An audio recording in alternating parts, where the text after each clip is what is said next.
자, 두 번째로 아벨의 제사는 가장 좋은 것으로 드리는 제사였습니다. 가장 좋은 것으로 드린 제사.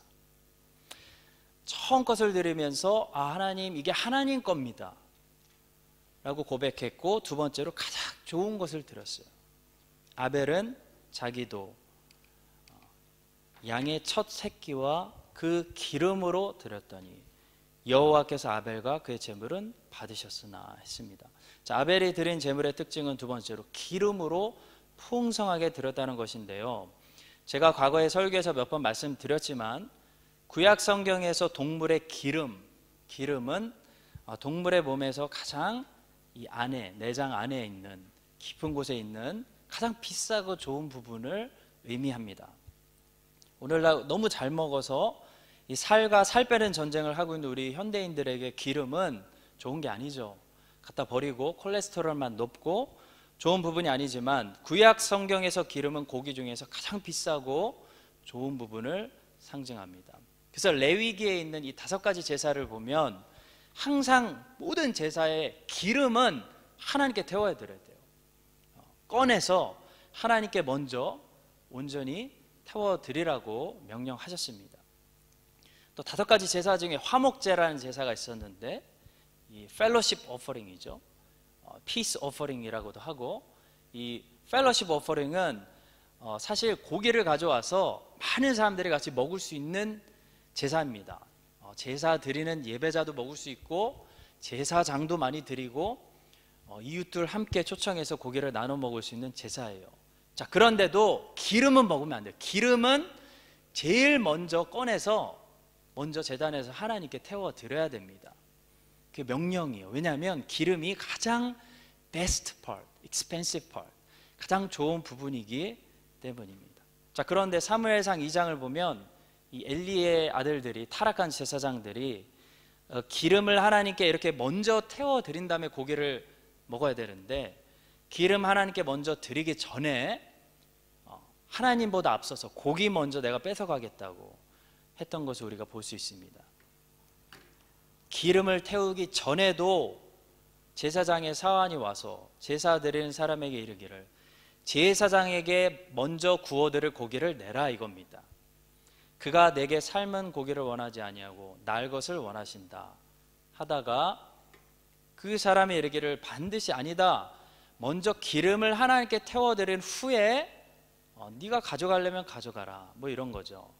내 마음에 원하는 대로 가지라 하면 그가 말하기를, 아니라 지금 내게 내라, 그렇게 주장했다는 거예요. 하나님께 기름 태워드리기 전에 제사장들이 먼저 고기를 뺏었다는 겁니다. 아주 나쁜 제사장들이죠. 자, 이만큼 여러분, 기름을 먼저 하나님께 태워드린 후에 제사장이나 사람들이 제사 드린 고기를 나중에 먹는 순서가, 이 오더가, 프라이어리티가 매우 중요했다는 겁니다. 왜냐하면 가장 좋은 것은 먼저 하나님 아버지께 드리는 것이 순서적으로 맞기 때문입니다. 자, 그렇다면 청년 여러분, 구약에 이제 우리의 질문이죠.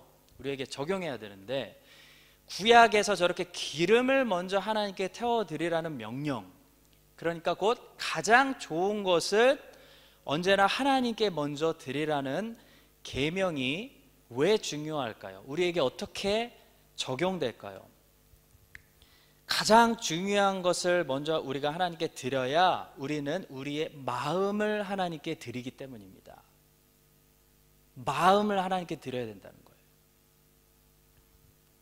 여러분, 가장 귀한 것을 드린다는 것은 그 사람의 마음에 있는 것을 드린다는 것을 의미합니다.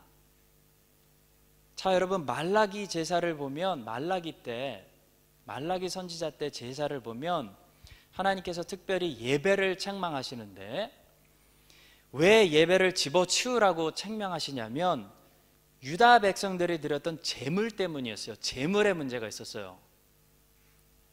말라기 선지자 시대 때 제단 위에 어떤 제물들이 막 올라왔냐면, 한마디로 제가 얘기하면 가장 좋은 제물이 올라오지 않았던 거예요.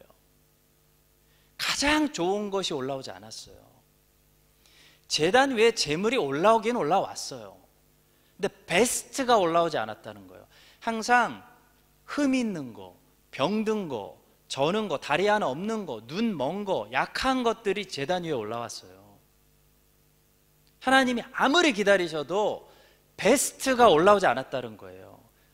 왜 그런지 아세요? 마음이 없었기 때문이에요, 여러분. 다른 거 아닙니다. 말라기 선지자 시대 때 유다 백성들의 문제가 뭐였냐면, 특징이 뭐였냐면, 마음은 들이지 않고 형식만 드린 거예요. 그게 말라기 선지자 때 제사의 특징이에요.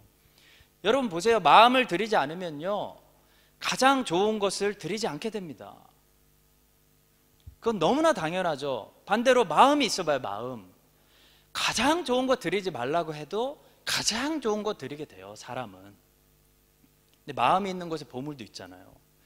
여러분, 말라기 시대 때 왜 그랬냐면, 유다 백성들이 바벨론 70년 포로 생활을 다녀왔어요. 다녀와서 레세를 배워서 다시는 바알과 아세라 우상 숭배는 하지 않았습니다. 다행히. 자, 그들은 예루살렘 성전을 다시 지었어요. 그 하나님의 피스트들, 절기들을 다시 철저히 지키면서 유월절을 막 지키고 하면서 열심을 냈습니다. 자, 그런데 아무리 시간이 지나도 100년이 지나고 200년이 지나도 그들이 기대하는 것처럼 유다 나라가 다시 강한 나라가 되지 않는 거예요.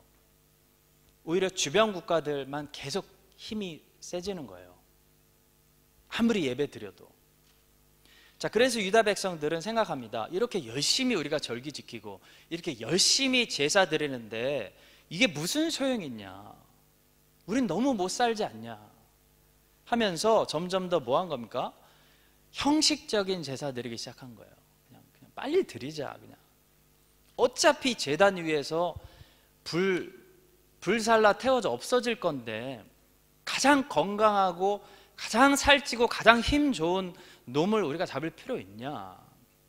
그냥 곧 죽을 것 같은 싼 거, 흠 있는 거, 그냥 장사 잘 안 팔리는 거 제물로 갖다 쓰자 한 겁니다.